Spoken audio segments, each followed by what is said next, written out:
Beberapa tahun terakhir, tren thrifting atau membeli barang bekas kian menjamur di pasaran Indonesia. Thrifting impor atau kegiatan berburu barang bekas hasil impor dari luar negeri kini menjadi perbincangan hangat.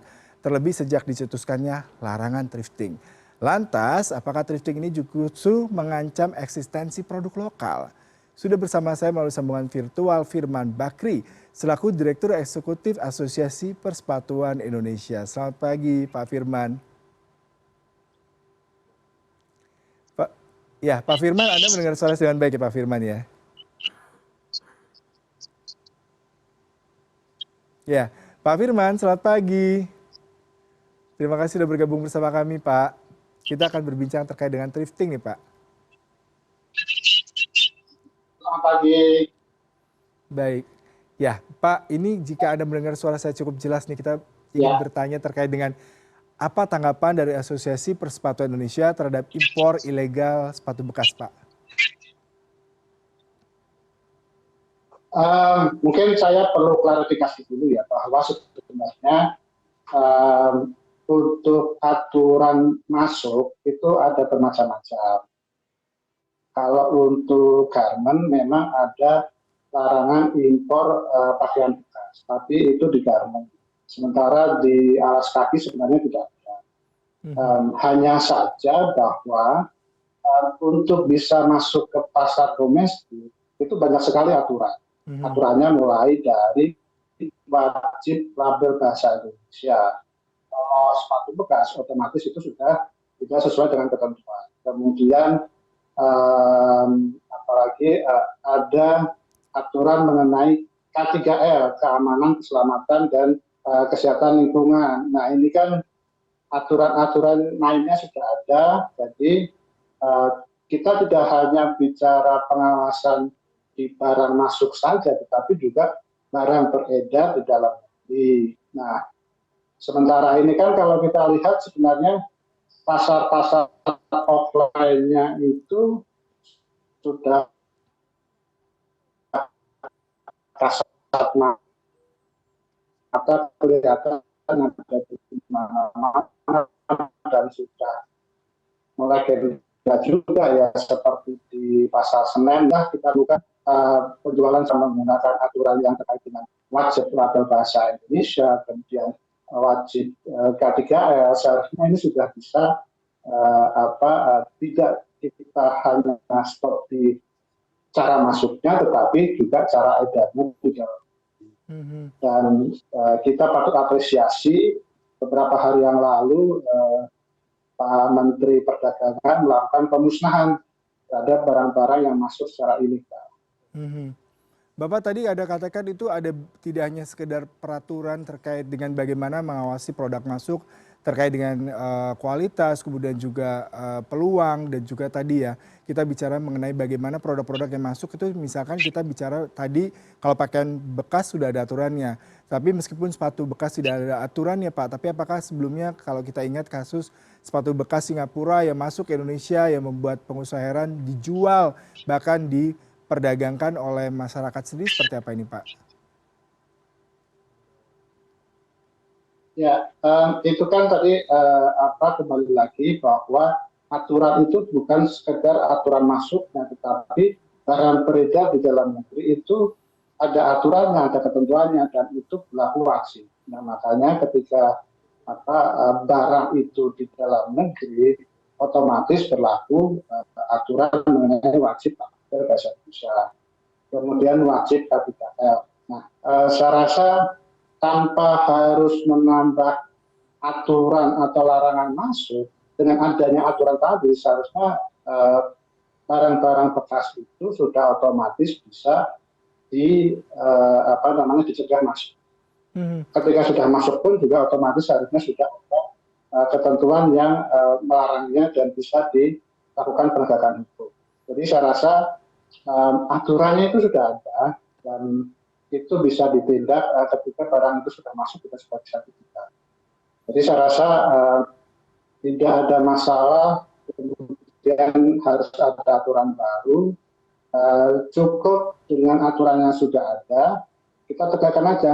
Toh selama ini juga di garmen sudah bertahun-tahun ada yang namanya larangan impor pakaian bekas, tapi barangnya itu masuk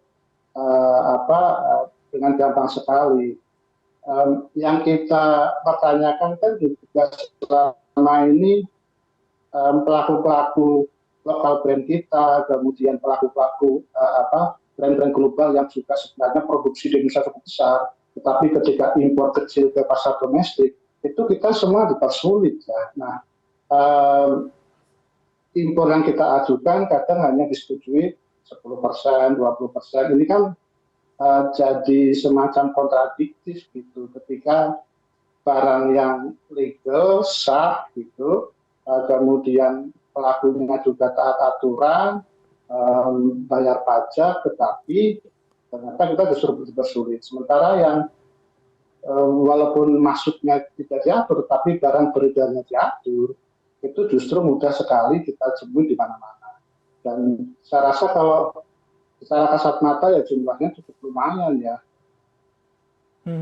Pak Firman, kalau Anda katakan tadi dengan aturannya sudah jelas, penegakan hukumnya yang harus dievaluasi, terutama keberpihakan pemerintah terhadap produk lokal. Lalu sepertinya Anda tidak perlu khawatir atau sebenarnya takut juga nih Pak dengan produk-produk impor yang masuk ke Indonesia, terutama kalau kita melihat itu produk-produk bekas Pak. Ya, sebenarnya kan kita tidak hanya bicara produk sepatu bekas Pak ya. Yang kita khawatirkan itu satu produk palsu gitu ya, brand palsu yang kemudian masuk secara ilegal, artinya karena kan ada aturan terkait dengan paten dan sebagainya. Nah, ketika produk palsu masuk, otomatis itu juga sudah pasti ilegal. Kemudian produk-produk yang mungkin tidak terjangkau secara hukum itu legal, kemudian masuknya juga sah. Kita kan sering lihat di pasar-pasar sendal harga 25.000, di bawah 50.000, sepatu di bawah 100 itu. Plus dengan yang tadi sepatu murah, ini kan sepatu bekas itu kan produk yang memang secara segmennya ada di menengah ke bawah, dan itu pasarnya sangat dengan pelaku usaha di Indonesia lokal. Bapak, terakhir ini solusinya seperti apa Pak? Apakah memang pemerintah dan para pengusaha lokal, asosiasi seperti yang Anda sekarang naungi perlu duduk bareng untuk melihat seperti apa sih solusinya terkait tadi Anda katakan penegakan hukumnya sudah ada, aturan sudah ada, dan kita juga harus bisa bersaing sehat, tapi di satu sisi tadi Anda banyak mengeluhkan terkait dengan keberpihakan yang terkesan menganaktirikan produk lokal nih Pak.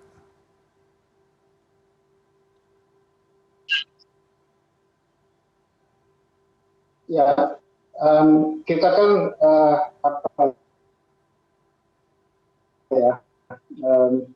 mungkin agak kontradiktif ya ketika kemudian saya mengatakan bahwa sebenarnya kita tidak perlu alergi dengan produk-produk impor, tapi kita juga perlu sangat hati-hati mengelola tata niaga kita terkait dengan produk-produk impor.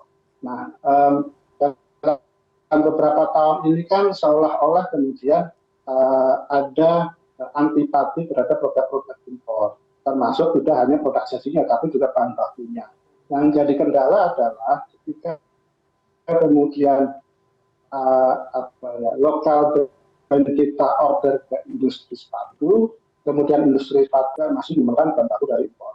Nah, karena adanya hambatan masuk, ketika kita order lokal pun bahan baku itu akhirnya nyerah juga, karena bahan baku yang terpaksa dia impor pun juga tersendat di pelabuhan. Ujung-ujungnya kita akhirnya impor juga di produk jadinya. Sementara yang seharusnya kita bisa beli